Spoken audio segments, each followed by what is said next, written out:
사도행전 17장 16절로 34절까지 말씀입니다.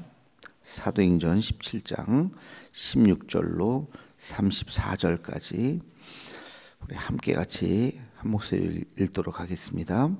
바울이 아데네에서 그들을 기다리다가 그 성에 우상이 가득한 것을 보고 마음이 격분하여 회당에서는 유대인과 경건한 사람들과 또 장터에서는 날마다 만나는 사람들과 변론하니 어떤 에피쿠로스 스토아 철학자들도 바울과 쟁론할세 어떤 사람은 이르되 이 말쟁이가 무슨 말을 하고자 하느냐 하고 어떤 사람은 이르되 이방신들을 전하는 사람인가 보다 하니 이는 바울이 예수와 부활을 전하기 때문이러라. 그를 붙들어 아레오바고로 가며 말하기를 내가 말하는 이 새로운 가르침이 무엇인지 우리가 알 수 있겠느냐. 내가 어떤 이상한 것을 우리 귀에 들려주니 그 무슨 뜻인지 알고자 하노라 하니 모든 아덴 사람들과 거기서 나그네 된 외국인들이 가장 새로운 것을 말하고 듣는 것 이외에는 달리 시간을 쓰지 않음이더라. 바울이 아레오바고 가운데 서서 말하되 아덴 사람들아 너희를 보니 범사에 종교심이 많도다. 내가 두루 다니며 너희가 위하는 것들을 보다가 알지 못하는 신에게라고 새긴 단도 보았으니 그런즉 너희가 알지 못하고 위하는 그것을 내가 너희에게 알게 하리라. 우주와 그 가운데 있는 만물을 지으신 하나님께서는 천지의 주제시니 손으로 지은 전에 계시지 아니하시고 또 무엇이 부족한 것처럼 사람의 손으로 섬김을 받으시는 것이 아니니 이는 만민에게 생명과 호흡과 만물을 친히 주시는 이심이라. 인류의 모든 족속을 한 혈통으로 만드사 온 땅에 살게 하시고 그들의 연대를 정하시며 거주의 경계를 한정하셨으니 이는 사람으로 혹 하나님을 더듬어 찾아 발견하게 하려 하심이로되 그는 우리 각 사람에게서 멀리 계시지 아니하도다. 우리가 그를 힘입어 살며 기동하며 존재하느니라. 너희 시인 중 어떤 사람들의 말과 같이 우리가 그의 소생이라 하니 이와 같이 하나님의 소생이 되었은즉 하나님을 금이나 은이나 돌에나 사람의 기술과 고안으로 생긴 것들과 같이 여길 것이 아니니라. 알지 못하는 시대에는 하나님이 간과하셨거니와 이제는 어디든지 사람에게 다 명하사 회개하라 하셨으니 이는 정하신 사람으로 하여금 천하를 공의로 심판할 날을 작정하시고 이에 그를 죽은 자 가운데서 다시 살리신 것으로 모든 사람에게 믿을 만한 증거를 주셨음이니라 하니라. 그들이 죽은 자의 부활을 듣고 어떤 사람은 조롱도 하고 어떤 사람은 이 일에 대하여 내 말을 다시 듣겠다 하니 이에 바울이 그들 가운데서 떠나매 몇 사람이 그를 가까이 하며 믿으니 그 중에 아레오바고 관리 디오니시오와 다말이라 하는 여자와 또 다른 사람들도 있었더라. 아멘. 그 데살로니가로부터 시작된 이 바울의 전도가 그 핍박 때문에 베레아로 갔고 또 베레아에서도 여전히 또 핍박을 받아서 이제 그다음 아덴까지 이제 오게 된 그런 이야기입니다. 어떻게 보면 이제 2차 선교 여행의 가장 중요한 도시, 뭐 지금도 그리스의 수도이지만 그 당시에도 굉장한 큰 도시였던 바로 이 아테네에 이제 도착을 하게 되었습니다. 뭔가 대도시에 가면 우리 지방 사람들이 이렇게 서울 가면 뭐 이렇게 정신없다고 막 하듯이 뭐 이때는 뭐 그런 느낌 그 이상이었겠죠. 아테네에 가니까 뭔가 다른 도시였습니다. 아테네의 특징은 철학의 도시죠. 철학의 도시, 철학자들이 그리고 신전의 도시. 그 신전과 철학이 아주 뭐 지금도 그래요. 지금도 그 그리스 신전 같은 것이 대단한 관광지로 되어 있고 우상으로 그러니까 그 바울의 관점에서 보면 우상으로 가득한 그런 도시가 바로 이 아테네였죠. 거기 성경에도 보면 에피쿠로스 학파들, 스토아 학파들 실제로 철학 공부하다 보면 나옵니다. 그런 사람들이 이제 막 서로 말하고 뭐 이거 외에는 다른 직업이 없었다. 그 당시에는 이제 그런 그것을 직업으로 삼는 일종의 귀족들이 이제 많이 있었던 그런 시기였죠. 그 이야기를 들으면서 바울도 뭐 철학하면 또 빠지지 않는 사람이고 헬라 철학을 공부했던 사람이니까 그런 이야기가 다 귀에 들어오는 거죠. 그리고 야 이거 내가 어떻게 전도를 해야 되지 하는 생각을 했었겠죠. 그러다가 이제 바울이 기회를 얻습니다. 아레오바고라고 하는 그 철학자들이 늘 모여서 토론하고 하는 그런 이제 장소에서 거기서 바울이 이 설교를 합니다. 지금도 그리스 아테네 이 아레오바고에 가면 이 오늘 본문 이 사도행전 17장의 이 본문이 헬라어로 이 성경 헬라어로 쓰여졌으니까 헬라어로 물론 뭐 그리스인들이 또 헬라어를 쓰죠. 그 원문이 이렇게 동판 같은데 새겨져 갖고 이렇게 비석이 이렇게 있어요. 동판에 딱 해갖고 그 말씀을 여기서 했다고 그런 상징이 가니까 있더라고요. 설교의 논지는 세 가지였습니다. 하나는 천지를 지으신 하나님이 계시다. 하나님에 대한 두 번째는 하나님은 지어놓고 저기 멀리 계신 분이 아니라 하나님은 우리와 함께 계시다. 너희들 곁에 있다. 여기 계시는 하나님이다. 이게 되게 중요한 거거든요. 철학자들은 신의 존재를 믿었어요. 그러니까 다신론이죠. 신은 믿었는데 그 신이 우리의 삶과 관계없이 자기들끼리 지낸다고 생각한 거예요. 저 멀리서. 근데 바울이 이야기하는 것은 그게 아니라 신이 있는데 그 신이 너희가 말하는 거 알지 못하는 신, 뭔가 우리가 수많은 신들을 섬기는데 그 중에서 우리가 알지 못하는 또 뭔가의 신이 있지 않을까? 근데 바울이 거기에 착안해서 이제 이야기를 한 거죠. 너희가 알지 못하는 그 신에 대해서 내가 이야기하겠다 하면서 첫째는 신이 있고 그 신이 우리와 함께 있다고 하는 것이죠. 그리고 세 번째는 그 신이 어떤 정한 한 사람을 우리에게 보내주셨는데 그가 죽고 부활하셨다.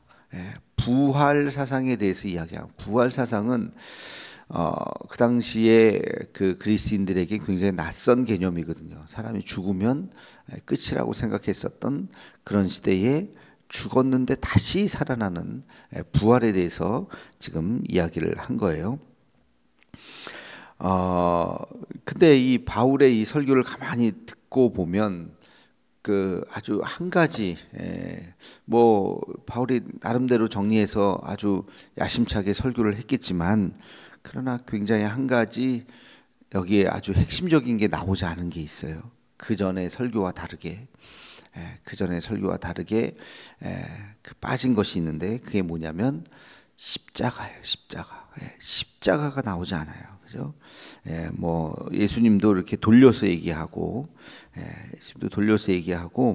하나님 이야기하고 부활 얘기는 했지만 사실 부활 전에 십자가의 죽음에 대해서 이야기하지 않습니다. 뭐 지난번에 얘기했지만 헬라인들은 십자가에 달려서 죽은 그 극형에 걸린 지난주 주일 설교 내용이기도 했죠. 고린도전서에 보면 십자가에 달린 사람은 헬라인들이 굉장히 아주 거부하는 거예요. 그 말들을 귀에 담아 들으려고 하지 않고 바울이 그걸 알았기 때문에 이 십자가라는 단어 또 십자가에 달리신 예수님을 이야기하지 않고 곧바로 예수님의 부활을 이제 이야기를 합니다. 그래서 이 설교를 했는데 그 전에 오히려 데살로니가에서도 많은 사람들이 예수님을 믿었고 그리고 베레아에서도 많은 사람들이 예수님을 그 설교를 듣고 따라왔는데 여기에는 사람들이 듣고서 그러네 하면서 다 가버린 거예요. 그러니까 아테네 교회는 만들어지지 않았어요. 그리고 겨우 두 사람 이름이 나와요. 두 사람만 그것도 뭐 정확하게 이렇게 믿었다. 그러니까 그 몇 사람이 이제 가까이 와서 그 두 사람 이름이 이렇게 나오면서 이렇게 이제 따른 거예요. 그러니까 숫자로 이렇게 셀 정도로 두 사람 이름을 물어봐서 셀 정도로 굉장히 이제 적은 사람들만 뭐 처음에 설교를 들었던 사람은 더 많았겠죠. 그러나 다 듣고서 그냥 다 뿔뿔이 흩어진 거죠. 그래서 그 아테네 전도의 뼈저린 실패를 경험하고 바울이 갈라디아에서 보면 이렇게 이야기하죠. 우리 주 예수 그리스도의 십자가 외에는 결코 자랑할 것이 없나니. 이런 표현을 쓴 것이 이날을 생각한 거예요. 내가 십자가를 얘기 안 했더니 왜 십자가를 얘기하면 오히려 헬라 사람들이 거부를 당할까봐 뺐는데 오히려 처참하게 무너졌다 하는 거죠. 그래서 내가 이 그리스도의 십자가 외에는 이제 전할 것이 없다. 그들이 믿던 안 믿던 내가 전한다. 이 십자가를 전한다. 로마서에도 이런 말 썼죠. 내가 복음을 부끄러워하지 아니하노니 이 복음은 모든 믿는 자에게 구원을 주시는 하나님의 능력이라. 먼저는 유대인에게요, 그리고 헬라인에게로다. 이 복음, 부끄럽지 않는 복음, 그들이 어떻게 생각을 하던 무시를 하던 뭐 어떻게 생각하던 내가 있는 그대로 예수님의 십자가와 부활에 대해서 내가 이제 전하겠노라 라고 이야기를 하죠.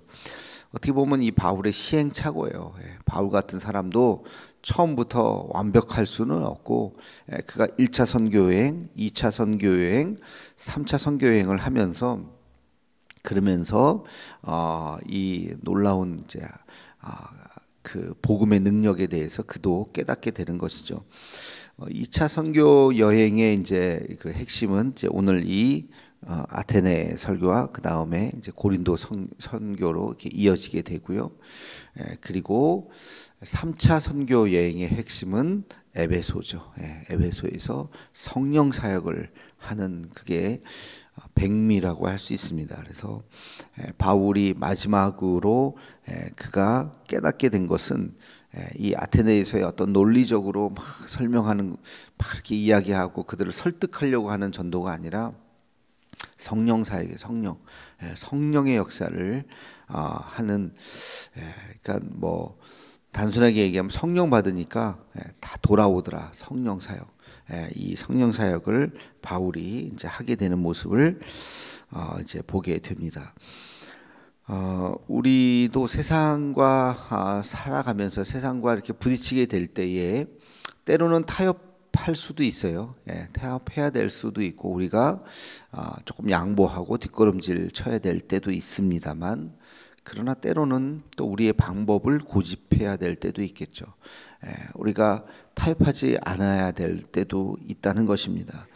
그래서 우리의 방법대로, 특별히 전도는 그런 우리가 그들이 불편해할 정도로 무식하게 예의 없이, 우리 기독교에 대한 세상 사람들의 비판 중에 하나가 무례한 기독교는 예의가 없다. 자기들 하고 싶은 대로 막 한다. 지하철에서 막 소리 지르고, 그럴 때가 저도 가끔 좀 그런 게 목사지만 저렇게는 좀 안 했으면 좋겠다 할 때가 있어요. 좀 뭔가 좀 피곤하고 이렇게 좀 이렇게 그런, 다 각자 사람이 다르잖아요. 굉장히 절망스러운 사람도 있고 기분 좋은 사람들도 있지만 그 옆에 앉은 사람은 아주 고통스러운 사람도 있고 아주 피곤한 사람도 있고 그렇잖아요. 우리가 대중교통을 이용하면 거기 뭐 별의별 사람들이 다 조용히 다 가고 싶은데 거기다가 대고 예수님 믿으세요 막 하면서 소리 지르고 그러면 나는 저 말을 아무리 좋은 얘기를 해도 받아들일 내 마음의 상태가 아닌데 그냥 막 외치면, 그 중에 한 명은 그런가 보다 할 수 있겠지만 99명은 다 저 예수 믿는 것들, 저 예의 없는 것들, 자기들만 알고 말이야. 그렇게 거부를 할 수가 있다는 거죠. 그러니까 그게 이제 값싼 복음, 싸구려. 우리가 지하철에서 뭐 물건 파는 사람도 있단 말이에요. 치약, 요거 10개에 1,000원 막 하면서 그거 막 뭐 물건 막 팔고 물건 팔면 이렇게 쳐다라도 보지. 저기 뭔가 하고 막 살까 말까. 근데 그렇게 복음을 그런 식으로 막 전하는 것이 과연 특별히 이 시대에 과연 그것이 맞는가 하는 거에 대해서 저도 그렇게 외치는 사람들을 보면서 그런 생각을 할 때가 있어요.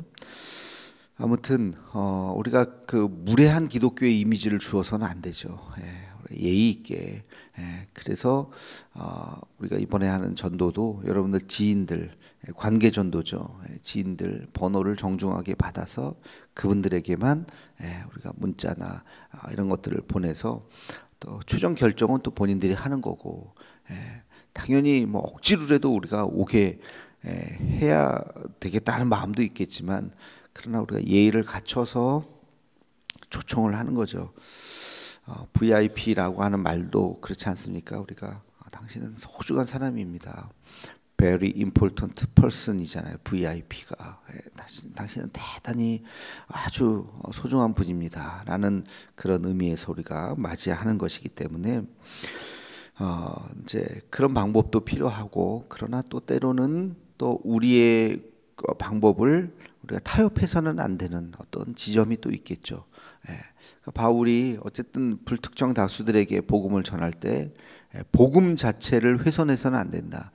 십자가를 그들이 무시하던 조롱하던, 그러나 십자가를 전했어야 된다. 그 십자가를 전할 때 그들이 알지 못하고 깨닫지 못했던 그 십자가를 전할 때 오히려 그것이 그들의 마음속에 들어갈 수 있다고 나중에 깨달은 거죠, 바울이. 그러니까 일종의 이것도 시행착오고, 그래서 내가 십자가 외에는 결코 자랑할 것이 없다. 이것 외에는 내가 전하지 않겠다라는 결단과 다짐을 하면서 이제 성령 사역을 하는 바울의 모습을 보게 됩니다.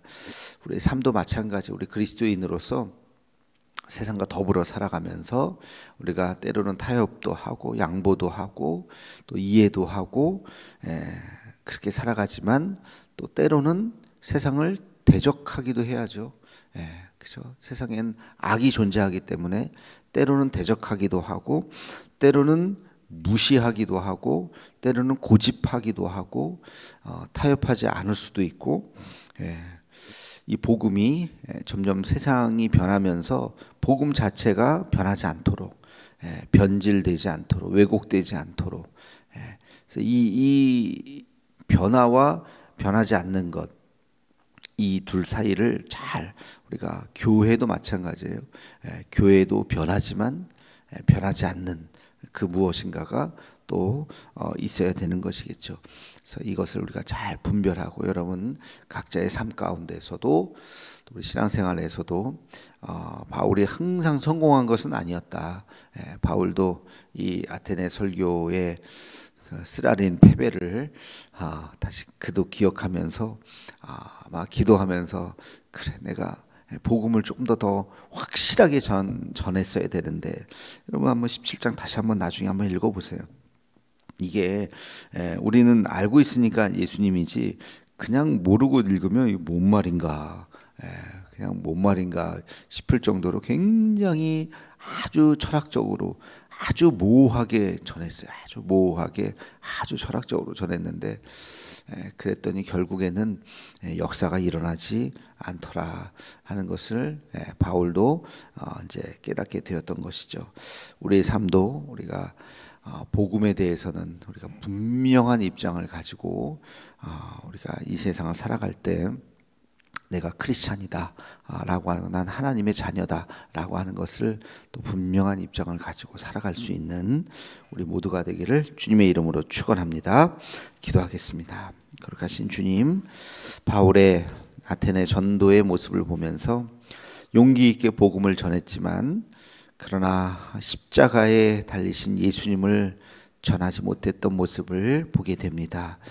하나님, 우리가 세상 살아가면서 우리가 예수 믿는 사람이라고 하는 존재를 때로는 감추고 싶고, 때로는 부끄러워할 때도 있습니다. 하나님, 그러나 그런 모습이 아니라 우리가 정말 나는 예수님을 믿는 사람이다 드러내고 살아갈 수 있는, 또 아름다운 우리의 모습을 통해서 이 착한 행실로 예수님을 증거할 수 있는 우리들의 모습이 될 수 있도록 하나님 인도하여 주시옵소서. 우리 대도의 가족들 어느 곳에 있든지 간에 세상의 소금과 빛의 역할을 감당하며 우리가 서 있는 그곳에서 그리스도의 향기를 드러낼 수 있는 우리 모두가 되게 하여 주시옵소서. 예수님의 이름으로 기도하옵나이다. 아멘.